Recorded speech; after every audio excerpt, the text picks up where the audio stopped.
पिछली क्लास में हमने आप लोगों को पढ़ाया था आयनों के स्कंदन प्रभाव। आयनों के स्कंदन प्रभाव में सबसे पहले हमने आप लोगों को बताया था हार्डी-सुलजे का नियम। हार्डी-सुलजे के नियम में क्या क्या बताया गया था? किसी साल का अवक्षेपण करने में वह आयन प्रभावी होता है जो कोलाडी कणों के विपरीत आवेशित आयन होता है।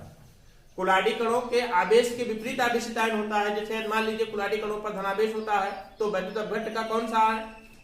ऋण आयन, है ना। दूसरा हार्डी-सुलजे के नियम में बताया गया था कि आयनों का स्कंदन प्रभाव, आयनों का स्कंदन प्रभाव आयनों की संयोजकता बढ़ने के साथ साथ क्या होती जाती है? बढ़ती जाती है। जैसे जैसे आयनों की संयोजकता बढ़ती जाती है वैसे वैसे आयनों का स्कंदन प्रभाव भी बढ़ता जाता है। जैसे हमने बताया था आपको Na पॉजिटिव के बारे में, Mg2 पॉजिटिव के बारे में और An ट्रिपल पॉजिटिव के बारे में। इसमें देखा जाए तो सबसे अधिक प्रभावी आयन कौन सा था? An ट्रिपल पॉजिटिव की। इस पर धनावेशों की संख्या कितनी थी? 3 थी, अर्थात इसकी संयोजकता कितनी थी? 3।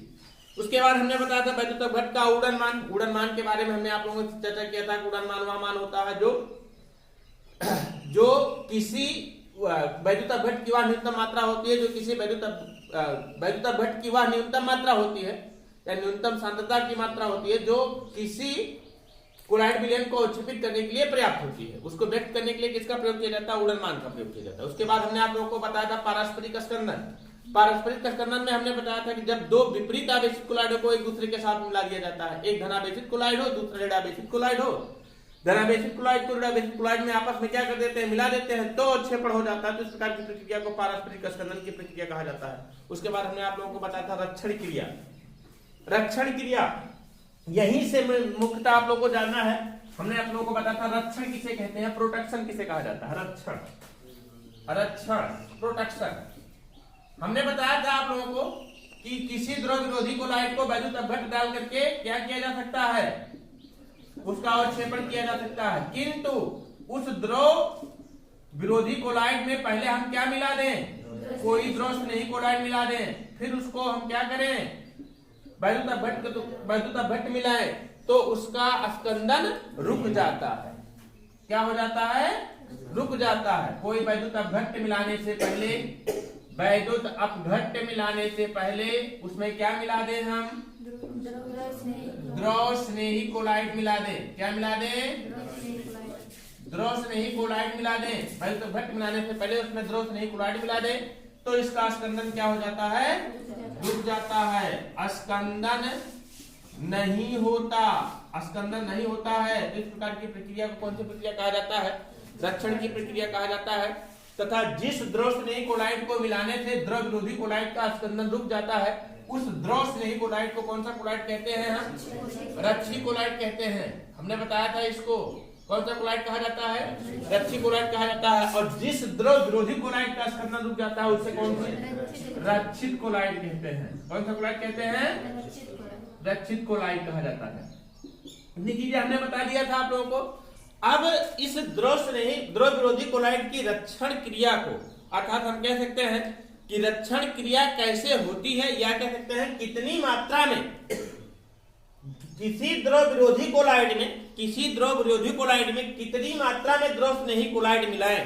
किसी द्रव विरोधी कोलाइड में कितनी मात्रा में द्रव स्नेही कोलाइड मिलाएं कि इसका स्कंदन रुक जाए। इसको व्यक्त करने के लिए जिसका प्रयोग किया जाता है उसे क्या कहते हैं? हम स्वर्णांक कहते हैं।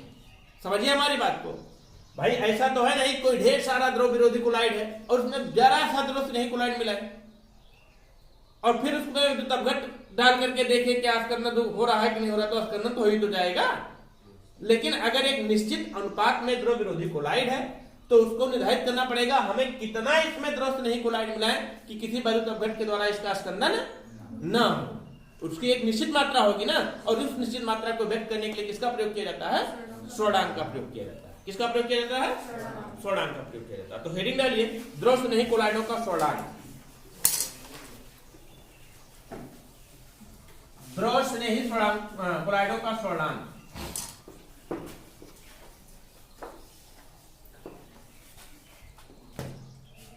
द्रव स्नेही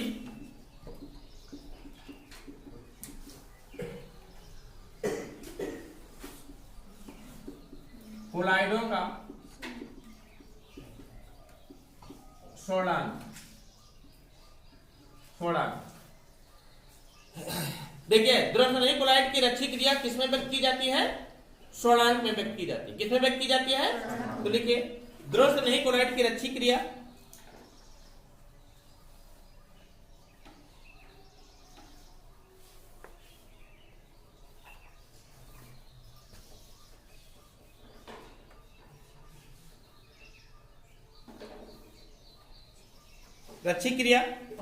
स्वर्णांक में व्यक्त की जाती है।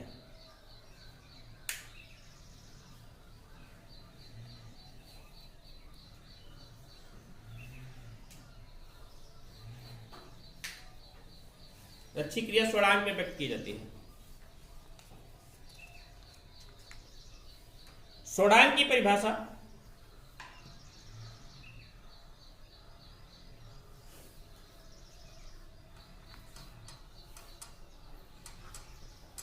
निम्न प्रकार से की जा सकती है।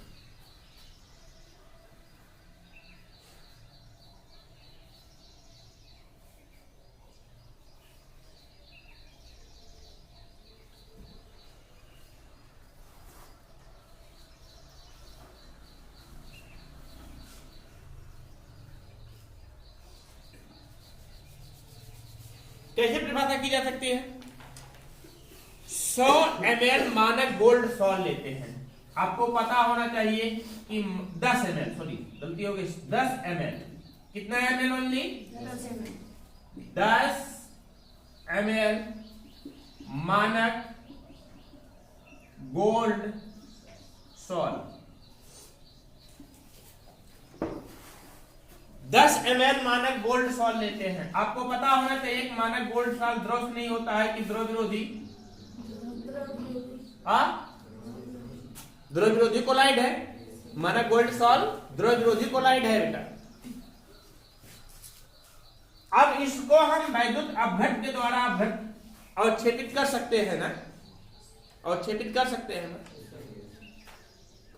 लेकिन अब इसमें कोई द्रव स्नेही इतनी मात्रा में मिला दें, द्रव स्नेही कोलाइड, द्रव स्नेही कोलाइड इतनी मात्रा में मिला दें कि इसको 10% NaCl विलयन द्वारा 10% NaCl विलयन द्वारा, और इसकी कितनी मात्रा? 1 ml, 10% NaCl विलयन द्वारा इसका अवक्षेपण रोका जा सके। विलयन से, सॉरी, 10% NaCl विलयन से इसका अवक्षेपण क्या किया जा सके?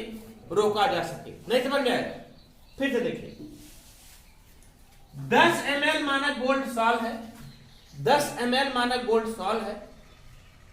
अगर इसमें हम कोई भी वैद्युत अपघट्ट मिलाते हैं तो यह अवक्षेपित हो जाता है, अवक्षेपित हो जाता है। लेकिन इसमें हम कोई द्रव स्नेही कोलाइड मिला दें, कोई द्रव स्नेही कोलाइड मिला दें जिससे NaCl 10% NaCl विलयन का 1 ml द्वारा इसका स्कंदन क्या किया जा सके?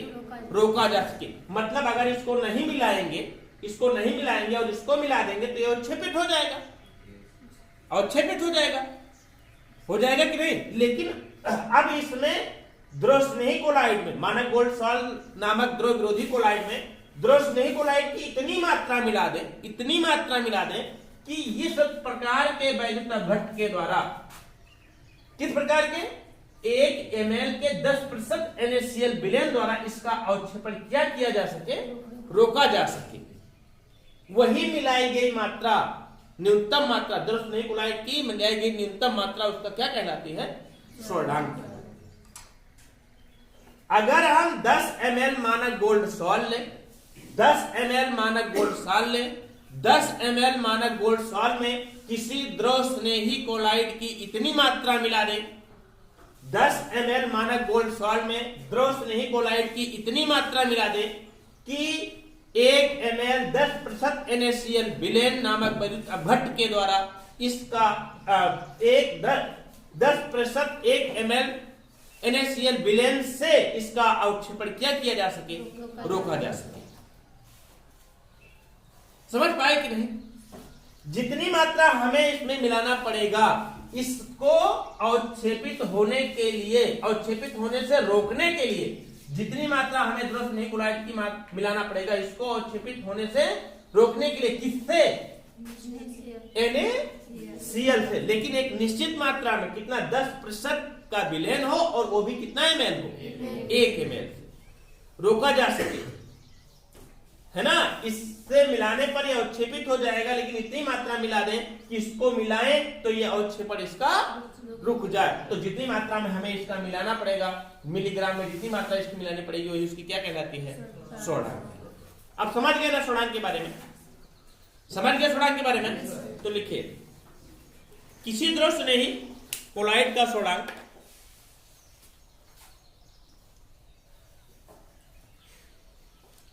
मिलीग्राम में वह न्यूनतम भार है, मिलीग्राम में वह न्यूनतम भार है जिसकी उपस्थिति में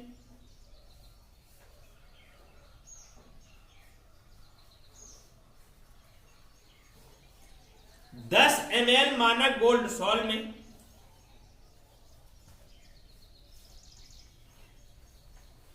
10 ml मानक गोल्ड सॉल्ट में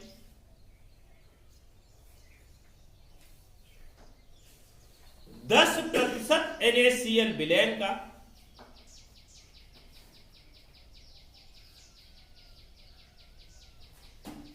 10% NaCl विलयन का 1 ml डालने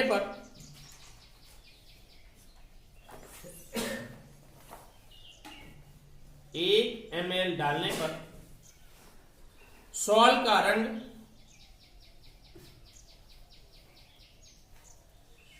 लाल से नीला परिवर्तित होने से रुक जाता है।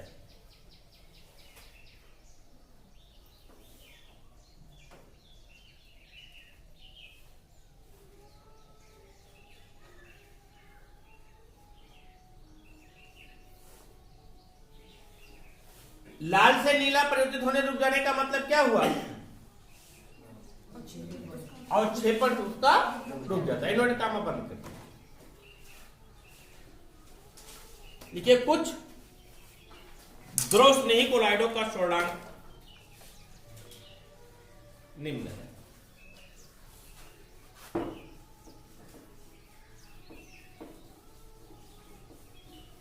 कुछ द्रव स्नेही कोलॉइडों का सोडांक निम्न है।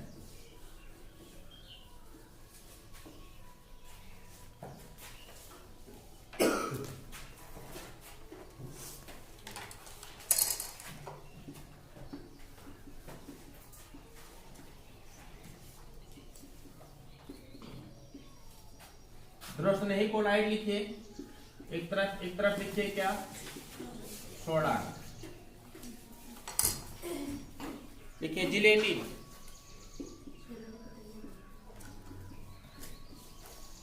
जिलेटिन इसका सोडांक है 0.005 से 0.01 तक। अगला हीमोग्लोबिन,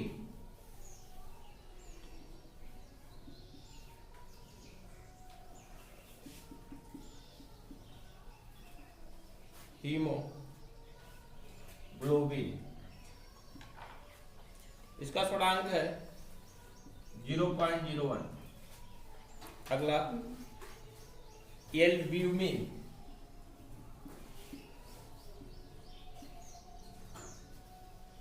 एल्ब्यूमिन इसका सोडांक है 0.10। अगला बोन,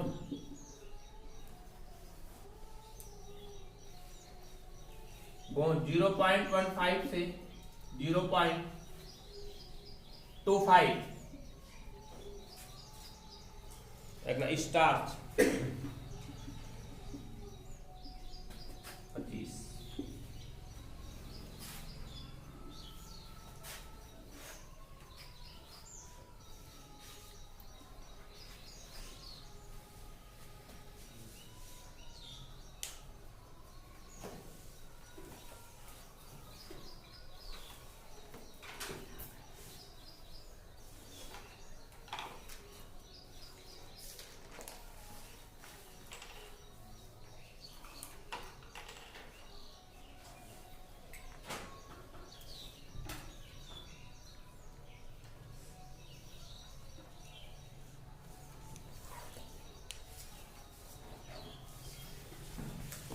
लिखे।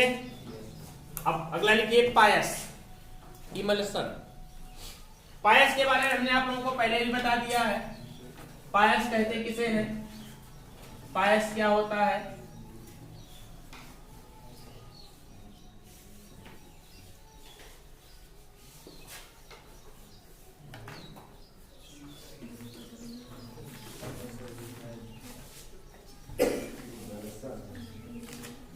इमल्सन, पायस। पायस हमने बताया है आप लोगों को, जब प्रक्षेप प्रावस्था प्रक्षेपण माध्यम दोनों एक द्रवावस्था में होते हैं तो उसे क्या कहा जाता है, पायस कहते हैं। प्रक्षिप्त प्रावस्था भी और प्रक्षेपण माध्यम भी। प्रक्षिप्त प्रावस्था का मतलब जिसको प्रक्षिप्त किया जा रहा है, मतलब जो वितरित हो रहा है, और प्रक्षेपण माध्यम का मतलब जिसमें वितरित हो रहा है। दोनों जब किस अवस्था में होते हैं, द्रवावस्था में होते हैं, उसे क्या कहा कहते हैं, पायस कहते हैं। पायस दो प्रकार का होता है, कौन कौन सा, जल तेल पायस, तेल जल पायस, है ना। जल तेल पायस, तेल जल पायस। तो लिखिए पायस, देखिए कोलाइडी विलेन जिसमें प्रक्षेप प्रावस्था और प्रक्षेपण माध्यम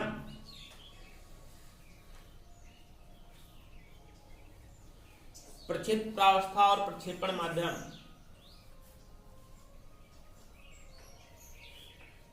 दोनों ही द्रवावस्था में होते हैं।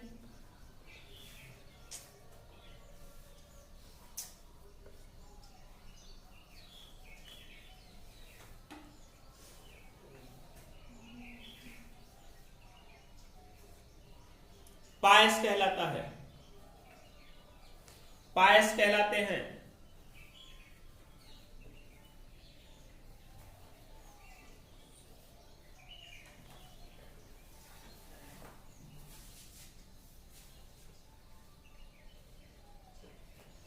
पायस में उपस्थित प्रक्षिप्त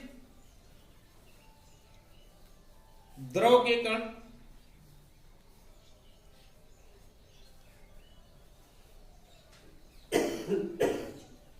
सूक्ष्मदर्शी से देखे जा सकते हैं।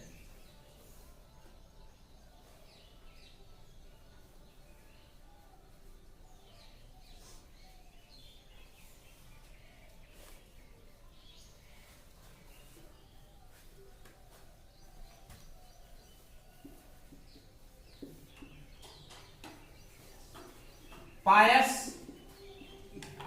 मुख्यतः दो प्रकार के होते हैं।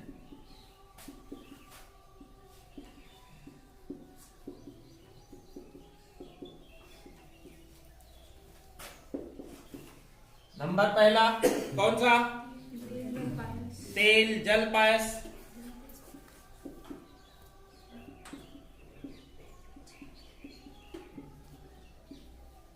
दूसरा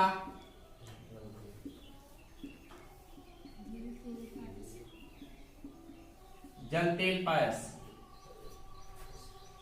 यहां पर क्या होगा,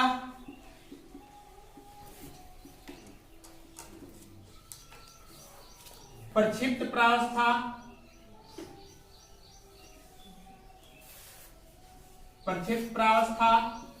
किसके रूप में रहेगी, तेल, और प्रक्षेपण माध्यम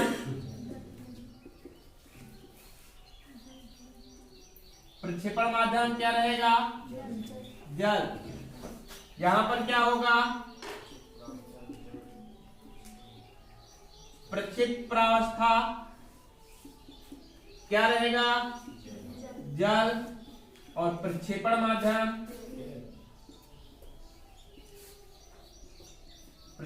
माध्यम तेल रहेगा। नोट कर लीजिए इसे, बस अब इसमें लिखाना क्या है, यही इतना जानना है कि जब प्रक्षिप्त प्रावस्था तेल के रूप में होती है, प्रक्षेपण माध्यम जल के रूप में होता है, तो उसे क्या कहते हैं हम, तेल जल पायस। और जब प्रक्षिप्त प्रावस्था जल के रूप में होता है, प्रक्षेपण माध्यम तेल के रूप में होता है, तो उसे क्या कहते हैं, जल तेल पायस। जल तेल पायस होता है।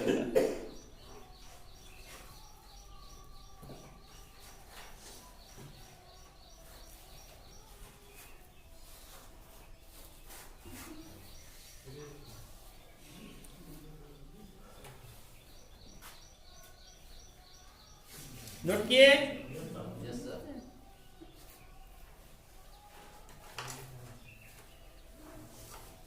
जैसे दूध है, वसा है, दूध हुआ, वसा हुआ, मेरे यहां पर लिखेगा दूध।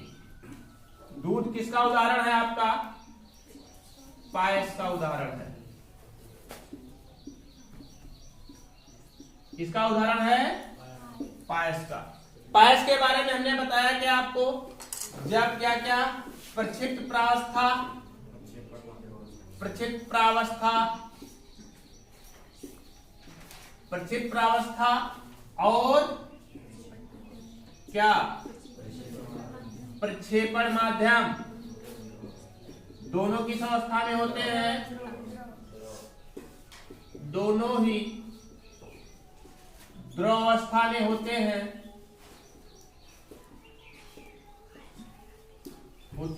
क्या कहलाता है? पायस कहलाता है।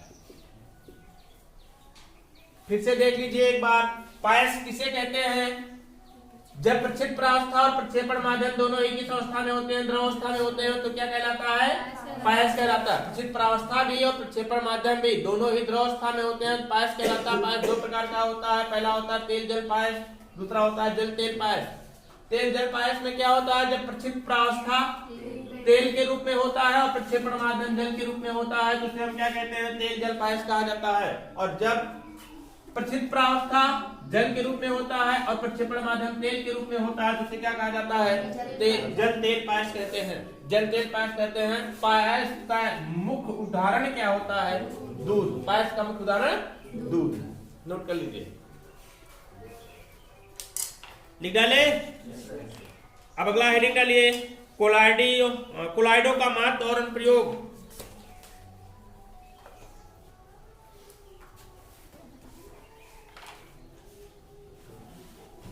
कोलाइडो का महत्व और अनुप्रयोग।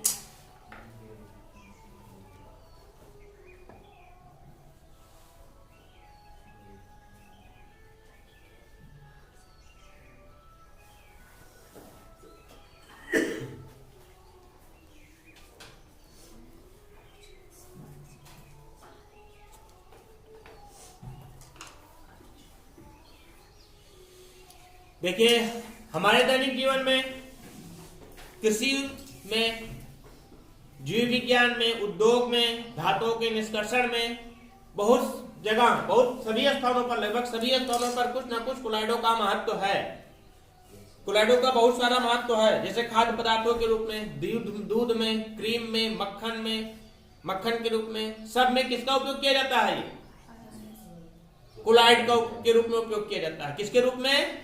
कोलाइड के। यहां तक कि आप जो सिरप लेते हैं, सिरप जानते हैं ना, सिरप लेते हैं, वो भी किसके रूप में होता है? कोलाइड के रूप में होता है। जो टेबलेट्स लेते हैं, वो भी किसके रूप में होता है? कोलाइड के रूप में होता है। क्यों होता है?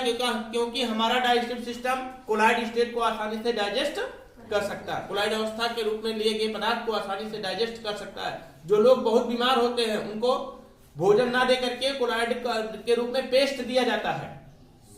पेस्ट दिया जाता है। क्यों पेस्ट दिया जाता है? इसलिए पेस्ट दिया जाता है क्योंकि जब उसको कोलाइड के रूप में पेस्ट बनाया जाता है और हमारे डाइजेस्टिव सिस्टम में जाता है, तो आसानी से वो डाइजेस्ट हो जाता है, अर्थात आसानी से पच जाता है।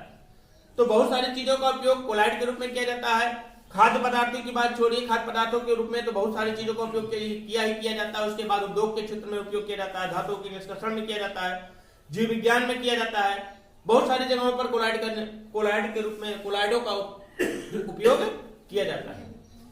और अनुप्रयोग की बात करते हैं तो अनुप्रयोग बहुत जगह है। इसका बहुत जगह अनुप्रयोग है। साबुन के स्वच्छकारी क्रिया में, साबुन का जब स्वच्छकारी क्रिया की जाती है तो कोलाइड के रूप में स्वच्छकारी क्रिया होती है। आपको पता होना चाहिए कि साबुन जब जल में घोला जाता है और जब किसी कपड़ों के साथ में साबुन जाकर के लगता है, तो साबुन मैल के साथ में मिसल बनाता है, और मिसल के कण क्या होते हैं? वो जल की धारा के साथ बहा दिए जाते हैं। जो मिसल का निर्माण होता है वो कोलाइड के रूप में होता है। धुएं के उत्क्षेपण में भी कोलाइड का उपयोग किया जाता है। धुएं का उत्क्षेपण क्या है?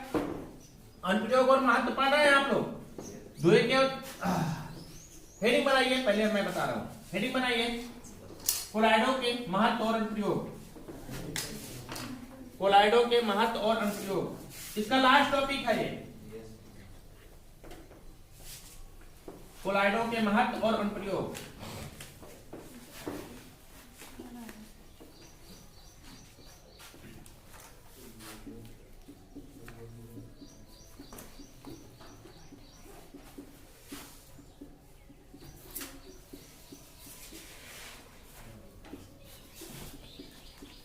कोलाइडों के महत्व और अनुप्रयोग लिखिए, लिखिए बता। कोलाइड का हमारे दैनिक जीवन में, हमारे दैनिक जीवन, उद्योग एवं कृषि, उद्योग, कृषि, औषधि, धातु निष्कर्षण, धातु निष्कर्षण,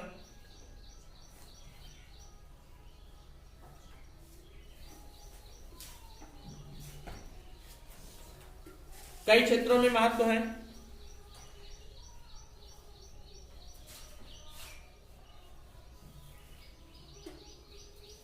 हमारे खाद्य पदार्थ जैसे दूध, क्रीम, मक्खन, paneer, ice cream,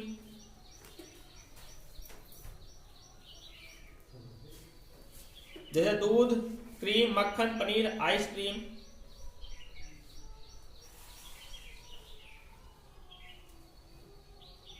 fruit jelly, colloid प्रकृति के होते हैं।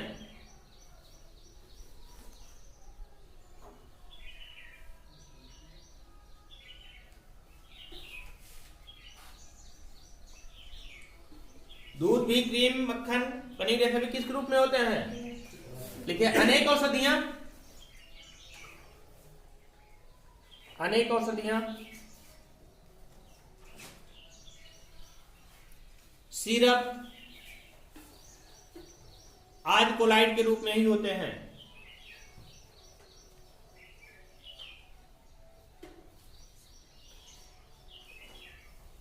बहुत सी प्रसाधन सामग्री, प्रसाधन सामग्री समझते हैं ना? प्रसाधन सामग्री जैसे फेम क्रीम, बालों की क्रीम, शैम्पू, सेंट,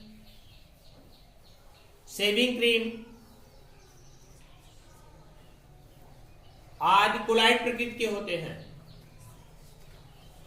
ये सभी किस प्रकृति के होते हैं? कोलाइड प्रकृति के होते हैं।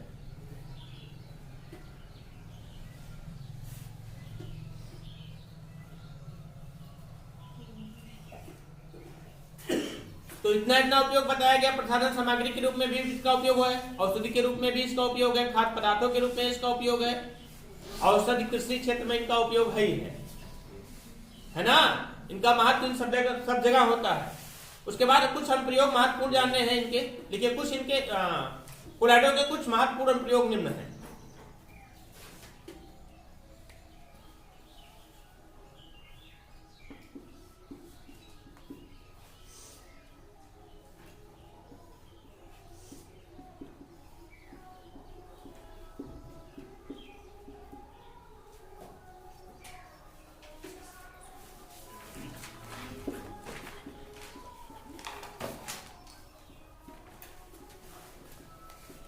पहला अनुप्रयोग क्या है इसका? साबुन तथा अपमार्जकों का सफाई करने में।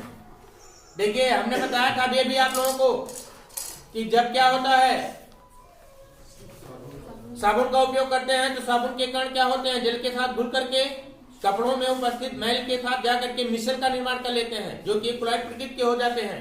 और वो मिसल क्या करते हैं? कपड़ों से पकड़ उनकी ढीली पड़ जाती है और साबुन से पकड़ उनकी तीव्र हो जाती है। इसलिए वो जल की धारा के साथ क्या कर लिए जाते हैं? बहा दिए जाते हैं। तो साबुन के रूप में इसका उपयोग किया जाता है। साबुन में भी धुएं के अवक्षेपण में किसके रूप में किया जाता है? धुएं के अवक्षेपण में। धुएं के अवक्षेपण में कैसे करते हैं आपको पता होना चाहिए। फैक्ट्रियों में बड़ी बड़ी चिमनियां लगाई जाती हैं, बड़ी बड़ी चिमनियां लगाई जाती हैं। इस तरीके से चिमनी लगाई जाती है ना, चिमनी बनाई जाती है। और इसमें क्या होते हैं कि इसी पर बना देते हैं जाली, यही बना देते हैं जाली। एक जाली यहाँ बना देंगे, एक जाली यहाँ बना देंगे और इस जाली पर लगा देंगे क्या? एक को बना देंगे क्या हम? एनोड, और दूसरे को बना देंगे क्या? कैथोड। अब जितना भी धुआं आएगा यहां से, जो कुछ भी आएगा यहां से धुआं, एनोड और कैथोड से संपर्क से होकर के बाहर निकलेगा। जब एनोड और कैथोड के संपर्क से होकर के बाहर निकलेगा तो क्या किया जाएगा, यदि उस धुएं में उपस्थित कोलाडी कण ऋणावेशित होगा, धुआं भी कोलाडी अवस्था में होता है, हमने बताया था ना आप लोगों को। एग्जाम्पल हमने बताया था, ठोस के कण किसमें प्रक्षिप्त, गैस में प्रक्षिप्त होते हैं ना, गैस में वितरित होते हैं। ठोस के कण गैस में वितरित होते हैं, तो धुआं कोलाडी कण का एग्जाम्पल, कोलाडी विलयन का एग्जाम्पल था। तो धुआं भी कोलाडी विलयन, और धुआं जब ऐसे सीधा बाहर छोड़ दिया जाता है तो क्या करता है, प्रदूषण उत्पन्न करता है। इसलिए क्या करते हैं, पहले तो धुएं को शोधित कर लेते हैं। शोधित कैसे करेंगे, उसमें उपस्थित अशुद्धियों को क्या कर लेंगे, एकत्रित कर लेंगे, यहीं पर निकाल लेंगे, फिर शुद्ध धुएं को, धुआं भी शुद्ध, फिर वायुमंडल में छोड़ रहे हैं। अब कैसे क्या करते हैं, चिमनी में लगा देते हैं, एनोड और कैथोड बना देते हैं, इनमें विद्युत धारा प्रवाहित करते हैं।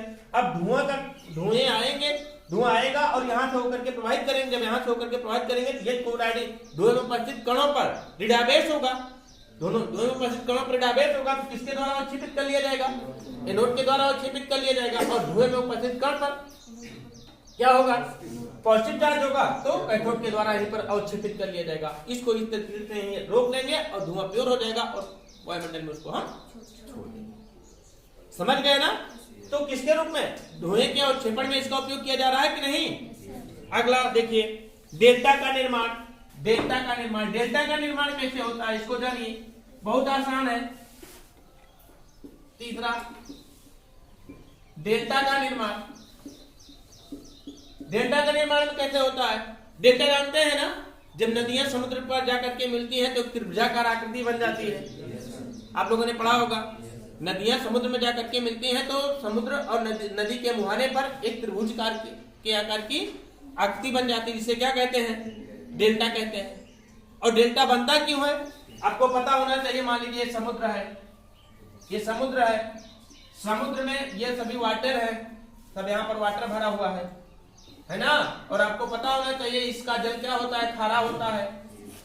खारा होता है इसका जल, खारा होता है NaCl की उपस्थिति के कारण, सोडियम क्लोराइड मतलब साल्ट की उपस्थिति के कारण, अनेक प्रकार के साल्ट उपस्थित होते हैं, इसलिए इसका जल क्या होता है, खारा होता है। अब नदियां आती है मैदानी क्षेत्रों से, मैदानी क्षेत्रों से आती है, मैदानी क्षेत्रों से आते समय क्या करते हैं, अपने पास अनेक प्रकार के कंकड़, पत्थर, बालू, खार, पतवार को साथ में लेकर के आती है, क्योंकि मैदानी क्षेत्रों से आ रही है। और मैदानी क्षेत्रों से आएंगी तो स्वाभाविक सी बात है कि इसमें अवक्षेप आएगा, मतलब कि अनेक प्रकार के पदार्थ इसमें आएंगे नदियों में। जब अनेक प्रकार के पदार्थ आते हैं तो वो जल में, नदी के जल में किस रूप में रहते हैं, कोलाइडल स्टेट में रहते हैं। किसके रूप में रहते हैं, अब ये जल क्या है, यहाँ पर कोलाइड के रूप में कार्य कर रहा है, कोलाइडल स्टेट में है। क्योंकि मैदानी क्षेत्र से नदियां आती हैं तो इसमें अनेक प्रकार के कंकड़, पत्थर, अनेक प्रकार के खर पतवार, बहुत सारी चीजें ऐसे होगी जो कोलाइड के रूप में यहाँ पर घुली होंगी। और जब समुद्र के मुहाने से मिलने लगेंगी, समुद्र के मुहाने से मिलने लगेंगी, नदियां जाकर के नदियों का जल समुद्र में गिरने लगेगा। क्योंकि समुद्र का जल क्या है इस समय, खारा है, मतलब कि वैद्युत अपघट्ट का कार्य करेगा। ये किसका कार्य करेगा, वैद्युत अपघट्ट का कार्य करेगा। और वैद्युत अपघट्ट होने के नाते, वैद्युत अपघट्ट के कार्य करने के नाते इस नदी के जल को, जो कि कोलाइड के रूप में है, इसको क्या कर देगा, यहीं पर अवक्षेपित कर देगा। करेगा कि नहीं, हमने बताया था कि कोलाडी विलयन में वैद्युत अपघट्ट मिलाते हैं तो क्या हो जाता है, वो अवक्षेपित हो जाता है। तो ये सभी यहीं पर क्या हो जाते हैं, अवक्षेपित हो जाते हैं और एक त्रिभुज के रूप ले लेते हैं इस तरीके से। और ये धीरे धीरे जैसे जैसे नदी का जल आता जाता है, इसकी आकृति क्या होती जाती है, अवक्षेप यहाँ बनते चले जाते हैं, अवक्षेप बनते चले जाते हैं, बढ़ता चला जाता है और ये एरिया क्या हो जाता है और विकसित होता जाता है। इस तरीके से बीच में समुद्र और नदियां जब समुद्र से मिलती हैं तो उसके बीच में एक त्रिभुज के आकार की आकृति बन जाती है, इसे क्या कहते हैं, डेल्टा कहते हैं। तो डेल्टा का निर्माण हो रहा है कि नहीं, डेल्टा का निर्माण हो रहा है ना। तो डेल्टा के निर्माण में किसका, कोलाडी विलयनों का ही उपयोग होता है। भाई कोलाडी विलयन आता है, ये जल यहाँ पड़ा हुआ है किस रूप में, वैद्युत अपघट्ट के रूप में। और चूंकि इसकी अपेक्षा इसकी मात्रा बहुत अधिक होती है, बहुत अधिक होती है, बहुत अधिक होने के नाते बहुत तेजी से वैद्युत अपघट्ट का कार्य करता है इसके लिए, इसलिए सभी पदार्थों को यहीं पर अवक्षेपित कर देता है, अवक्षेप के रूप में धीरे धीरे जमा होने लगता है, क्योंकि एक त्रिभुज के रूप में हो जाता है, इसलिए इसका रूप क्या कहते हैं, डेल्टा। तो डेल्टा के निर्माण में इसका उपयोग किया जा रहा है कि नहीं किया जा रहा है। अगला देखिए, जल के शोधन में जल के शोधन में इसका उपयोग कैसे करते हैं? अशुद्ध जल होता है, उसमें कोई वैद्युत अपघट पदार्थ मिला देते हैं, तो अशुद्धियां क्या होती हैं? अवक्षेपित होकर के नीचे बैठ जाते हैं, जिसे छान के निखार के, निखारना जानते हैं ना, छानना तो जानते हैं, निखारना जानते हैं ना। मतलब जैसे अशुद्ध जल है, अशुद्ध जल में हम डाल दें फिटकरी, और फिटकरी उस अशुद्ध जल के लिए वैद्युत अपघट का कार्य करने लगेगा। जब वैद्युत अपघट का कार्य करने लगेगा, अशुद्धियां क्या हो जाएंगी? अवक्षेप के रूप में हो जाएंगी, और अवक्षेप के रूप में होने के बाद नीचे थोड़ी देर बाद नीचे बैठ जाएंगे और आसानी से ऊपर के जल को अलग कर लेंगे, नीचे के जल को हम छोड़ देंगे, तो उसे निथारने की प्रक्रिया कहेंगे, है कि नहीं? तो जल के शोधन में भी किसका उपयोग किया जाता है? कोलाइड, है ना। अब हम इसको विस्तार से नहीं लिखाएंगे, हम इतना बताएंगे कि कोलाइडों का महत्व और प्रयोग कहां कहां होता है। सबसे पहले साबुन तथा अपमार्जकों की सफाई करने में, दूसरा धुएं के अवक्षेपण में, तीसरा डेल्टा के निर्माण में, चौथा जल के शोधन में। बहुत जगह इसका उपयोग किया जाता है। आपको पता होना चाहिए कि जब सेविंग की जाती है, सेविंग करते हैं तो ब्लेड लग जाता है, तो वहां से ब्लड निकलने लगता है, तो क्या करते हैं, सेविंग करने वाले क्या करते हैं, उस पर ले जाकर के फिटकरी लगा देते हैं। इसका कारण क्या है? इसका कारण यह है, फिटकरी ब्लड क्या है? कोलाइड स्टेट के रूप में है, फिटकरी क्या है? वैद्युत अपघट है। अब जैसे फिटकरी लगाते हैं तो ब्लड को क्या कर देता है? वो अवक्षेपित कर देता है और उसके रास्ते को ब्लॉक कर देता है, जिसके कारण वहां से ब्लड निकलना बंद। तो यही सब इसका भी कोलाइड के रूप में उपयोग, बहुत सारी जगह उपयोग है ना। अब इसका विस्तार से नहीं लिखाएंगे, सिर्फ हम इतना लिखा करें काम खत्म। क्या लिखे?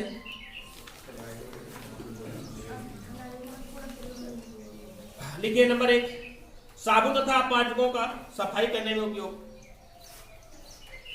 साबुन तथा अपमार्जकों का सफाई करने में उपयोग।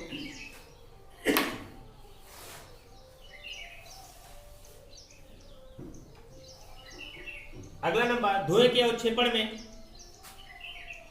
धुएं के अवक्षेपण में।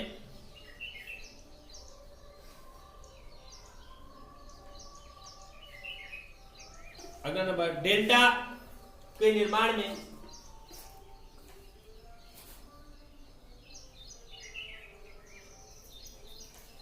अगला नंबर, जल के शोधन में।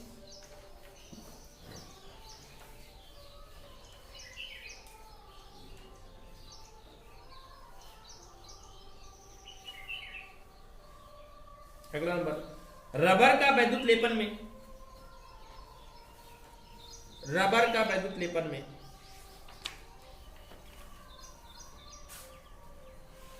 कोलाइड चैप्टर समाप्त हुआ। अब इसमें कुछ विशेष नहीं बचा हुआ है, बाकी आगे कल बताएंगे।